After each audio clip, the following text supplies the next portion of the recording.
দর্শক, আলোচনা শুরুর আগে অনুরোধ করছি আমাদের চ্যানেলটা সাবস্ক্রাইব করে আমাদের সাথে যুক্ত থাকুন।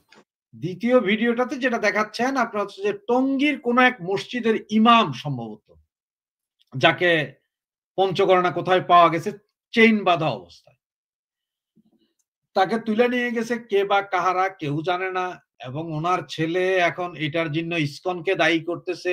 ওকে, আমি ইসকনকে দায়ী করা পর্যন্ত ঠিক আছে, ওয়েল এন্ড গুড, আমি ইসকনকে পর্যন্ত দায়ী করছে। এরপরে নরেন্দ্র মোদী তারে আনতে হবে। তাহলে এখন আমার প্রশ্ন হচ্ছে যে আপনি আমার একটা জবাবই দেন যে আজকে আপনি মাসুদকে যদি ধইরা নিয়ে যায় কেউ, বা আপনি মাসুদের চেয়ে আরো অনেক বড় সাংবাদিক কি বাংলাদেশে নাই? আছে তো। তাহলে ইন্ডিয়া যদি ধরে তাহলে ওই বড় সাংবাদিকেরই তো ধরবে, আপনার মাসুদের ধরবে ইন্ডিয়া? কোন দরকার আছে আপনার মতো চুনাপুটিরে ধরা?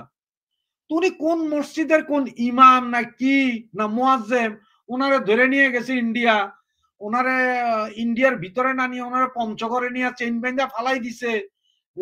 এরপরে ওনারা এগুলো ভাই নাটক, এগুলো নাটক ছাড়া অন্য কিছু না। দেখেন কেন আমি নাটক বলতেছি। আপনার এই যে আবু তোহা আদনানের কথা নিশ্চয় মনে আছে, উনি এক সময় গুম হয়ে গেলেন, সারা বাংলাদেশে হয়ে রয়ে আবু তোহা আদনানকে পাওয়া যাচ্ছে না পাওয়া যাচ্ছে না। পরে ওনারে পাওয়া গেল আরেক গ্রামে, ওনার শ্বশুরবাড়িতে লুকাইছিলেন, এবং ওনার বিরুদ্ধে যখন এইসব কথাবার্তা আসলো, ওনার ওয়াইফ টোয়াইফরা আনা হইলো, এরপরে সারা দেশে মানুষ কি বলো যে এটা আওয়ামী লীগের সাজানো গোছানো একটা নাটক। ভাই এখন আবু তোহা আদনানের বউ, এখন তো আওয়ামী লীগ নাই, এখন আবু তোহা আদনানের বউয়েরা একের পর এক কেন আবু তোহা আদনানের চরিত্রের উপর আঙ্গুল দিতেছে? একবার কি চিন্তা করে দেখছেন? সুতরাং বাংলাদেশে একটা মৌলবাদী রাষ্ট্র কায়েম করার সংকল্প কিন্তু চলতেছে। আপনারা যারা মনে করেন যে আপনারা যে আমাদের এই পিনাকি রঞ্জন চক্রবর্তী বা পিনাকি দা 3 ইঞ্চি যাকে বলি, সে, আমি এটা বহুবার বলছি, আপনার এই চ্যানেলেও বলছি যে ভাই পিনাকি ও হচ্ছে যে রয়ের পরিপূর্ণ রয়ের এজেন্ট। সেও চাচ্ছে ইচ্ছাকৃত আমাদের মৌলবাদীদেরকে বিভিন্ন ভাবে উস্কাইতে, যাতে একটা মারামারি লাগে। এতে কিন্তু ইন্ডিয়ার লাভ, মারামারিটা লাগলে ইন্ডিয়া স্ট্রাইক করবে, এটা বাস্তব, কিচ্ছু করার উপায় নেই। কারণ হচ্ছে এখন যেগুলো দেখতেছেন আপনি, এই যে আজকে আপনার একটা ভিডিও দেখাচ্ছেন যে রাইফেল উচাইয়া, পেপারে আসছে যে ওই লোকের ভদ্রলোকের অ্যারেস্ট করা হয়েছে। ওরে কেন? ওর সাথে যতগুলো ছিল সবগুলোই তো অ্যারেস্ট করা উচিত ছিল, তাই অ্যারেস্ট করলেন আপনি। এগুলা দেখাচ্ছেন, ইন্টারন্যাশনাল মিডিয়া এখন কিভাবে প্রচার করতে জানেন যে বাংলাদেশটা পুরোটা একটা মৌলবাদী রাষ্ট্র হয়ে গেছে, যেটা এতদিন বাংলাদেশের মানুষ বলছে যে না আওয়ামী লীগ প্রপাগান্ডা চালায় যে দেশ আওয়ামী লীগ না থাকলে মৌলবাদ দখল করবে। তো সেটা আওয়ামী লীগ নাকি প্রপাগান্ডা চালাইছে, কিন্তু এখন তো আপনার চোখের সামনে সব। এই যে এই ছেলে বলতেছে মোদি তোরা আমি জবাই করব, আমি ইসকনের 100 জনের জবাই করব। এছাড়া আরো একটা ভিডিও আছে আপনাকে আমি দিতে পারবো। সেই ভিডিওতে কি আছে জানেন? সেই ভিডিওতে বলছে যে হিন্দুদের সমস্ত মন্দির ভেঙে দেওয়া হবে, সমস্ত কি বলে এটা মানে মূর্তি ভেঙে দেওয়া হবে। এগুলো সব কিন্তু গতকালকে বিভিন্ন জায়গায় আপনাকে আমি ভিডিওটা পাঠিয়েছি, আপনি চাইলে আপনি দেখাইতে পারেন দর্শকদের উদ্দেশ্যে। এখন এই যে এই ইমাম, উনি কি বাইতুল মোকাররমের খতিবের চেয়ে বড় কিছু? বা আপনি ধরেন আপনার এই যে হাটাজারি মাদ্রাসার যে বাবুনগরী, উনার চেয়ে বড় কিছু? বা চরমনাই পিসাব আছে, মামুনুল হক আছে, এদের চেয়ে বড় কিছু?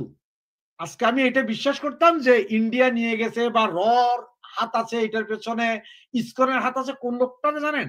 যদি আজকে আবু তাহের, ওই যে জামাতের আমির সম্ভবত আবু তাহের, ডক্টর আবু তাহের, যিনি আমেরিকাতে দাঁড়াইয়া বলছিলেন যে 50 লক্ষ ছেলে পেলে আছে যারা গেরিলা যুদ্ধ করবে, এই লোকটা যদি আজকে তুলে নিয়ে যাইতো, তাইলে আমি আপনার 100% বাংলাদেশের সমস্ত লোকের সাথে আমিও বলতাম যে হ্যাঁ এটাতে ইন্ডিয়ার হাত আছে, হ্যাঁ টপ মোস্ট লিডার। এইবারটা ইমাম সাহেবের কেন নিয়ে যাবে? এই ইমাম সাহেবের নামও তো আমি জীবনে শুনিনি।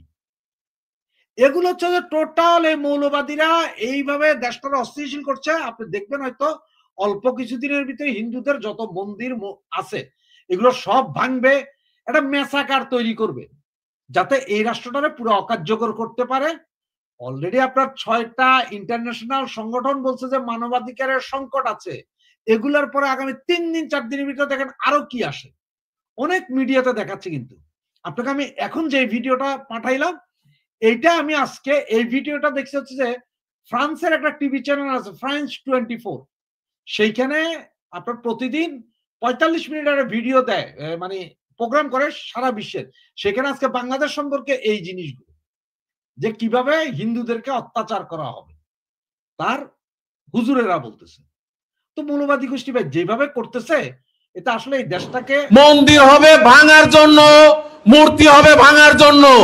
বাংলাদেশ মুসলমান রাষ্ট্রের মধ্যে কোনো মূর্তি থাকতে পারবে না, বাংলাদেশের মধ্যে কোনো ইসলাম থাকতে পারবে না। দিল্লির দালালি করলে দিল্লি চলে যাও, বাংলায় থাকতে হলে বাংলার মতো থাকতে হবে। মন্দির হবে ভাঙার জন্য, মন্দির হবে। এখন আপনি এই ভিডিওটা দেখেন যে মন্দির হবে ভাঙার জন্য, বাংলাদেশে কেউ থাকতে পারবে না, মুসলিম না হইলে থাকতে পারবে না। কেন রে বাবা? এই বাংলাদেশ তো হিন্দু, মুসলিম, বৌদ্ধ, খ্রিস্টান, উপজাতি, চাকমা সবারই একটা দেশ ছিল, সাম্যের দেশ, সৌন্দর্যের দেশ ছিল আমাদের। হঠাৎ করে এগুলো কেন? এগুলো পুরাটাই হচ্ছে যে আপনার একটা ম্যাসাকার করার দরকার আছে, কারণ এই ম্যাসাকারটা করলে ইসলামিস্টদের সুবিধা। তখন কিসের ইলেকশন, কিসের নর্মালি ইলেকশন হবে না, ফেব্রুয়ারিতে ইলেকশন হবে না, এটা আপনিও জানেন, আমিও জানি, সবাই জানে, বুঝে। এইগুলা করে এমন একটা পর্যায়ে এটারে নিয়ে যাওয়া হবে যে আগামী 5 বছরের ভিতরে যাতে কেউ ইলেকশনের নাম না করে, মারামারি ধরাধরি।